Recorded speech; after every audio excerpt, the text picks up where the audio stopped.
All right, more late developments and another story we've been tracking all day long. This time it's an identification and also a vehicle of interest in a deadly broad daylight mass shooting within walking distance of a police officer in Northeast Washington. Yeah, so take a look at this. Police shared these images with us about an hour ago of a white Lexus IS 350. It may have damage to the bottom of the front passenger door.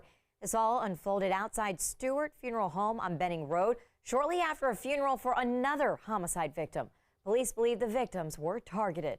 Our Mariel Carbone joins us live from police headquarters tonight, where detectives have just identified the victim. And Mariel, you just spoke to a local leader who is very frustrated.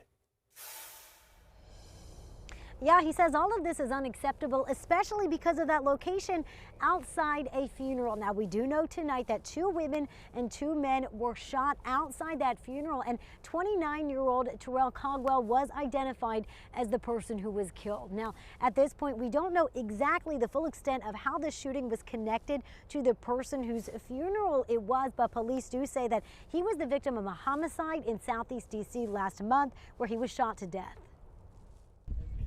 I think the best way to describe what has occurred is that there's been another traumatic incident. And this time, the location, a funeral. For people to be in a place to mourn and or celebrate and to not be able to do so in a safe manner is just, again, unacceptable. Police say the shots rang out following a funeral for a young man killed in D.C. last month. Stewart Funeral Home listed an 11 a.m. service for 24-year-old Stephon Carroll.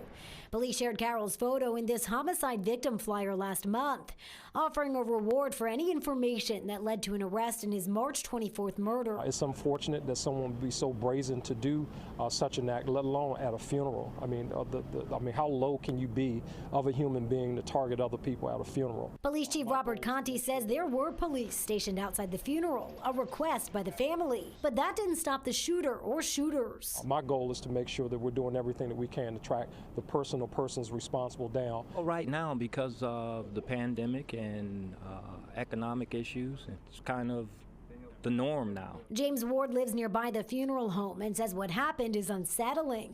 And it's hard for us to wrap our heads around it to accept it as the norm, I should say. ANC Commissioner Tyrell Holcomb says it's on the community to make sure it's not the norm. I think the reality is that we're at a place where we as a community have to grapple with the fact that if we don't come together and work together and live in harmony and find a way to put our differences aside, that we're going to perish as fools.